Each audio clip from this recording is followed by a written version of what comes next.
It's good morning, Harry Colfer. Thanks for joining us here at Yellow Shelf. Good morning, Joe. Thank you very much for having me on. It's my pleasure. Harry, we've met before in the capacity of your podcast show, but Yeah. today we're going to talk to you as an author. Congratulations.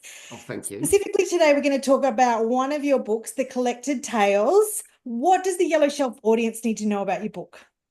Well, the book is actually quite long. This is the one here. It's 150,000 words, or somewhere around about that. Yeah. But you don't have to sort of freak out too much about it because it contains 32 short stories, and so each one's around 4 or 5 thousand words. Takes you about 20 minutes or so to read them.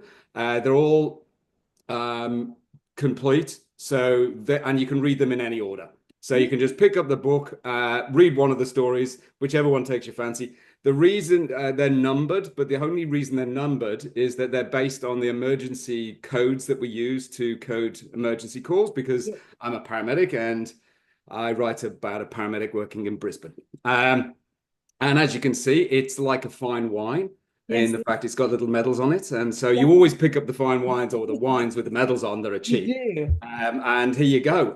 This is the reason I had those little medals added onto the cover, because I've won a couple of awards and runner up on several others, as you can see. Yeah. And Harry, I can't sort of skim over the fact that you've got this like triple profile. You're a writer, a publisher, as well as a paramedic. Do you want to tell us about that and how the intertwining of those triple threat has, you've produced books and how it all Oh, intertwines? look, at the end of the day, I think it all started around about 2012 when apparently I may have been whinging a bit about my job, and my missus told me that I should shut up, and if I wanted to write a book, just go write a book. And so I sort of took Mark Twain's advice to write what, far too literally, and ended up writing a book about a paramedic working in Brisbane who thought that a serial killer was killing the regular patients. Um, that took me, it was my first go at creative writing. It took me 2.5 years to write the first draft. And then I sent it off to editing and getting feedback and stuff like that. And while that was all happening, all my sort of time that I had spare, doing a full-time job as a paramedic, I had been spent writing. So I started writing the sequel. So I wrote the sequel, which is Beneath Contempt. And then I started writing the third one.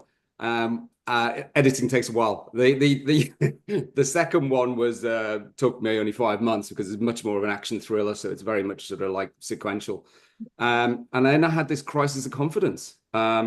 Why was I spending all of this time writing if I wasn't going to be able to publish it? Because I was worried about what my um, day job bosses might say about this paramedic in Brisbane working for a totally fictional, dysfunctional ambulance service. Yeah. Because if I haven't already mentioned, there's a lot of dark humor in the books. The short story series relies far more on the dark humor, and so what I did was when the edits came back, writers are supposed to be able to kill their darlings, which is delete things that are not wanted and stuff like that. I couldn't, and because there were several chapters, sections that were literally cut from the first draft.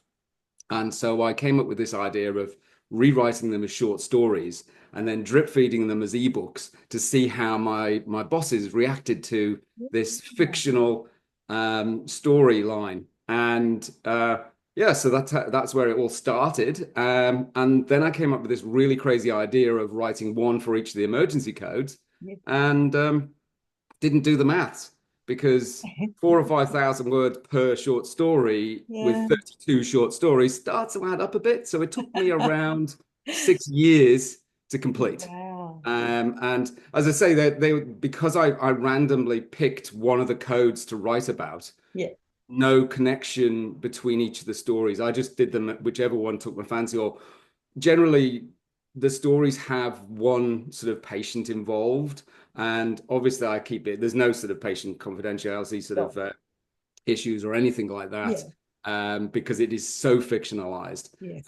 However, and I refer to them as paramedic procedurals because you get a good idea of how paramedics work and what we say and do far more than you would do by watching Ambulance Australia or similar sort of Yeah. shows because Yes. they're very sanitized and the stuff we say in the cab just couldn't be put onto TV as a reality thing because people Yeah. would just get offended. So if you don't mind getting offended by some of the Yeah. things we say in a cab, because we have to. Part of the way that paramedics work is that we build up a barrier between what we see and do Sure. and ourselves, our own psyche, and that's Yeah. part of a very important sort of protective mechanism. It's the same with a lot of frontline jobs, Yeah. and so we have a very very dark sense of humor that if you can make fun of something, it's less confronting, and therefore we can pull ourselves back from it. And so that's and there's a huge tradition within paramedicine of talking about jobs because the way we Oh, process it is by talking about it. And the yeah. more you talk about it, the less it becomes a Like the burden on debrief. yourself. Yeah, Yeah. it's debriefing. And so there's always, we get into write-up rooms and stuff like that and just start telling stories. Oh, I went to this job and that. And so I was wanting to embrace that sort of storytelling capacity and tradition in these books. And so the characters are very similar. I have a protagonist, Jono, and he has regular crewmates and that. And obviously, Jono is the one that's in each of the 32 short stories, Yes. but he has different crewmates that he works with and the Yeah. like.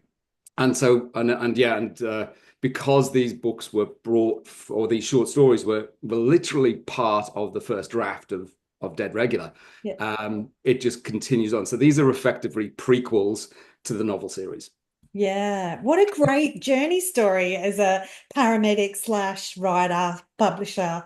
Um, The publishing aspect of it is that I'm very impatient, and the whole sort of publishing process takes a long, long time.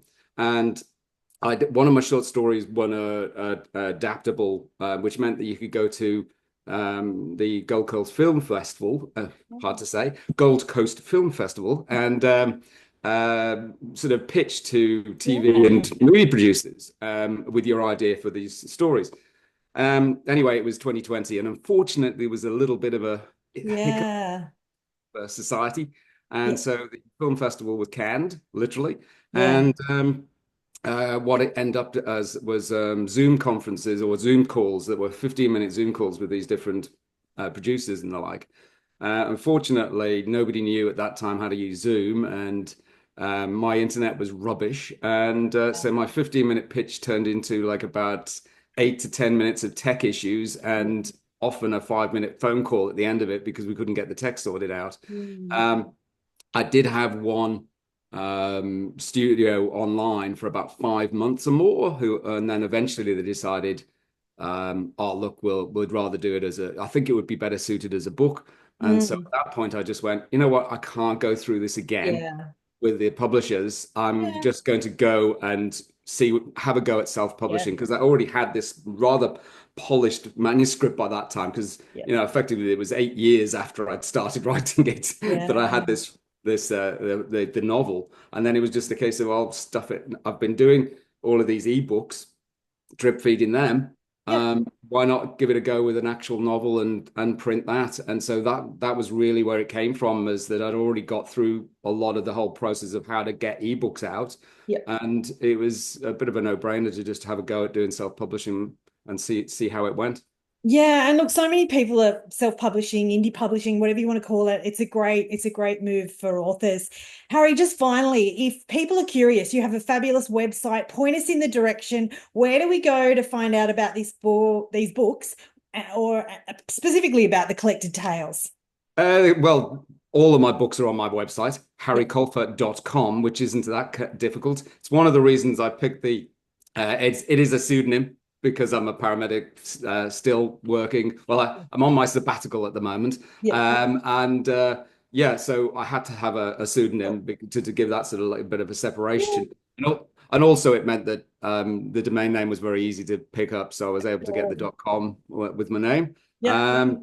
So obviously on my website, certainly for printed copies of my books, And if you're in Australia, go to Yep. my website, please. Yes. But anyone anywhere else, Amazon does the print on demand, and it's all of them are up on Amazon, apart from the collected tales, because actually no, you can only get a printed version of the collected tales, which is print on demand, Amazon Yep. and from my website, but you can't get an ebook version because the Okay. ebook versions were already, because as I was doing them, I would bundle them up into collections. So I did 12 because two of them were free on my website. Yes. And I do 12. And so I collected them together and did an ebook and said the first 12 tales. And then, of course, the next one was the next 10 tales. And Yeah. logically, the last 10 tales was the third one. And because I already had these three ebook collections, I Yep. didn't do a combined one for the collector tales, which Yeah. is only sold as a printed book. But Okay. Amazon or my website. People will find you. I'll put the links in the show notes to make it super easy. Thanks for joining us, Harry. Somehow I know I'll have you back in the future because there's Brilliant. plenty of those books to talk about. Have a wonderful Excellent. day, Harry. Thanks. You too. Thank you very See you. much.